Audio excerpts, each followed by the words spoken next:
Kenapa Allah wajibkan Al-Fatihah di setiap sholat? Ternyata karena ini. Coba jujur, sehari kita baca Al-Fatihah minimal 17 kali.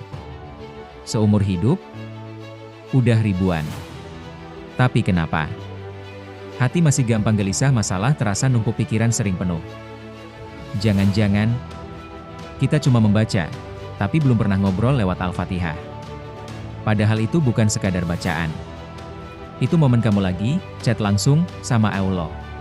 Seperti yang disampaikan oleh Gus Faiz yang menjelaskan tentang dahsyatnya surat Al-Fatihah berikut ini.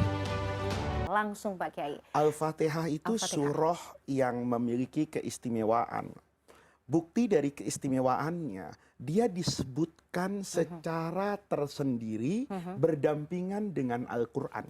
Ketika Allah berfirman, وَلَقَدْ آتَيْنَاكَ سَبْعًا مِنَ الْمَثَانِي وَالْقُرْآنَ الْعَظِيمِ. Dan sudah saya turunkan, saya berikan, saya wahyukan kepadamu Nabi Muhammad 7 ayat yang membentuk satu surah, Al-Masani yang dibaca berulang-ulang, dan Al-Quran.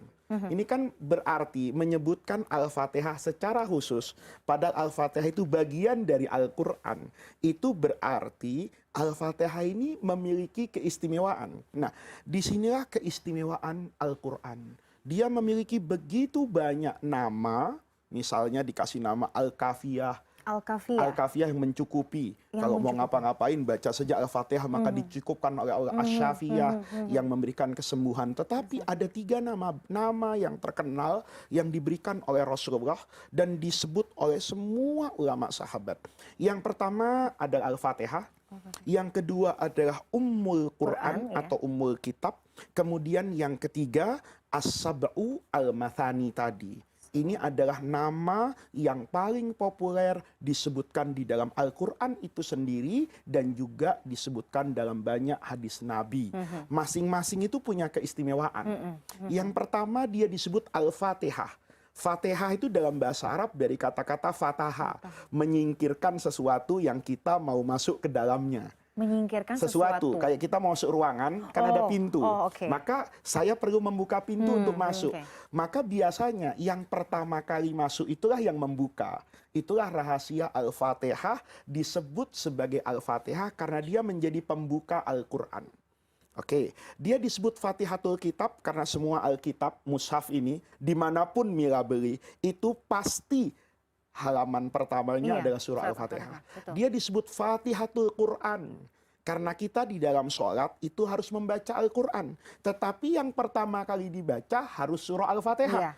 Anda boleh hafal surah Al-Baqarah. Dia jauh lebih banyak dari Al-Fatihah. Tetapi tidak boleh dibaca mendahului Al-Fatihah. Itu rahasia disebut Fatihatul Quran.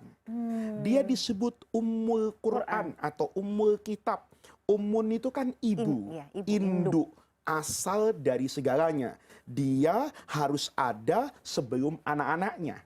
Lihat, ketika kita buka Al-Quran, yang pertama kali apa? Al-Fatihah. Jadi dia berfungsi sebagai ibu. Yang nanti ibu ini akan melahirkan anak yang beragam. Ada yang laki, ada yang perempuan. Yang laki saja casingnya beda-beda. Yang perempuan sifatnya bisa jadi beda-beda. Maka Al-Fatihah ini induknya.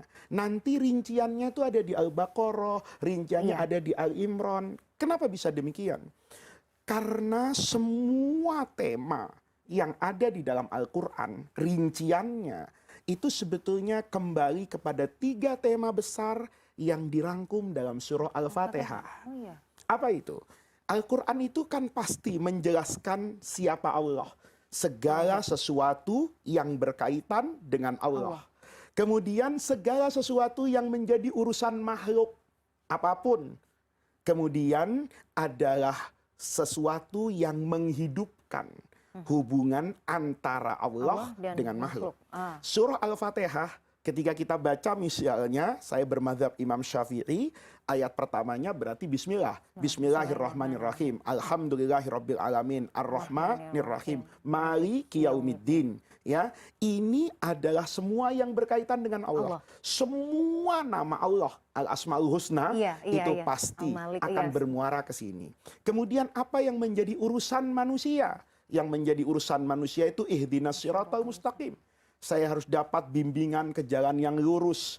Siratal ladzina an'amta alaihim, supaya saya bersama dengan orang yang mendapatkan nikmat dari Allah berupa taufik dan hidayah ke surga. Ghairil maghdubi alaihim, bukan jalan orang-orang yang dimurkai oleh Allah. Ini urusan saya ini. Nah, di tengah-tengah itu ada yang menyambungkan kan antara relasi saya dengan Allah. Iyyaka na'budu wa iyyaka nasta'in. Ini kan inti Al-Qur'an. Nah, itu ada di dalam Al-Fatihah. Maka dia disebut sebagai induk Al-Quran. Karena semua ayat yang ada di Al-Baqarah itu tidak keluar dari membicarakan sifat dan karakter ketuhanan, kemudian membicarakan apa yang menjadi urusan makhluk, lalu bagaimana hubungan antara makhluk dengan Khaliknya. Nah, itu yang menyebabkan Al-Fatihah disebut dengan Ummul Quran. Itu dahsyat sekali. Dahsyat sekali. Banyak nama juga ya dia selain disebut juga As-Sab'ul Masani. Sab'un itu 7 ayat. Iya. Al-Masani itu kata ulama tusanna, yang diulang-ulang. Diulangnya di mana? Dalam sholat. Iya, dalam sholat. Iya kan? Rokaat pertama baca apa? Al-Fatihah. Rokaat kedua Al-Fatihah. Kalau sholatnya 3 rokaat, Al-Fatihah lagi. Yang keempat, Al-Fatihah. Bahkan di rokaat ketiga dan keempat, Anda tidak perlu membaca surah lain. Cukup membaca Al-Fatihah. Maka diulang-ulang. Dari sini Mila, tidak ada yang salah ketika orang mau melakukan apapun, sedikit-sedikit membaca Al-Fatihah. Karena itu sesuai dengan tuntutan namanya, bahwa dia 7 yang dibaca berulang kali. Berulang kali dalam sholat, berulang kali dalam hidup. Saya mau naik mobil, begitu start, Bismillahirrahmanirrahim, bagus. Doa safar, bagus. Sholawat kepada Nabi, bagus. Tidak kurang bagusnya dibacakan suratul Fatihah. Makanya itu kita sering, apalagi dalam konteks bermasyarakat ya, biasanya kalau punya rumah baru, kita Al-Fatihah. Misalnya untuk kirim doa gitu. Iya. Itu tadi ya, itu makna dari. Seandainya gapai kemuliaan durasinya panjang, saya minta Mila untuk membaca Al-Fatihah di awal acara ini.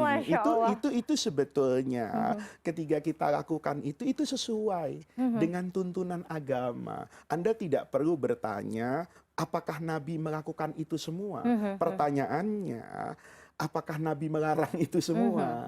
Ketika kita memahami agama, itu tidak harus sebatas apa yang dilakukan oleh Nabi. Tapi apa yang diucapkan oleh Nabi, apa yang bisa kita pahami dari bahasa Arab yang digunakan oleh Al-Quran, apa yang kita bisa pahami dari dialektika hukum yang kita pahami dalam Al-Quran, itu sudah cukup.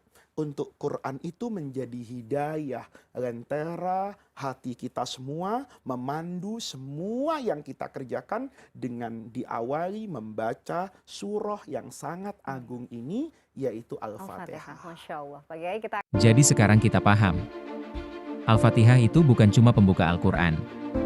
Itu pembuka hati. Pembuka hubungan kita dengan Allah. Setiap rakaat Allah kasih kesempatan. Hambaku, bicara lagi. Aku dengar. Tapi seringnya kita baca cepat. Sementara Allah menunggu kita hadir. Kita minta hidayah tiap hari. Tapi kadang hidup tetap gelap. Bukan karena Allah tidak menjawab. Tapi karena kita tidak benar-benar meminta dengan hati. Al-Fatihah itu doa paling lengkap. Ada syukur. Ada pengakuan lemah. Ada tauhid. Ada harapan. Ada arah hidup. Kalau surat ini cuma lewat di lisan, ia jadi rutinitas. Tapi kalau masuk ke hati, ia bisa mengubah cara kita melihat masalah, mengubah cara kita melihat dosa, mengubah cara kita melihat hidup. Mulai sholat berikutnya, jangan cuma baca, rasakan. Karena bisa jadi, yang selama ini kamu cari di luar, jawabannya sudah kamu ulang 17 kali sehari.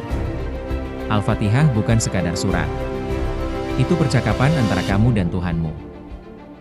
Jangan lupa like, comment, and subscribe, dan nyalakan notifikasinya agar tidak ketinggalan video berikutnya. Wassalamualaikum warahmatullahi wabarakatuh.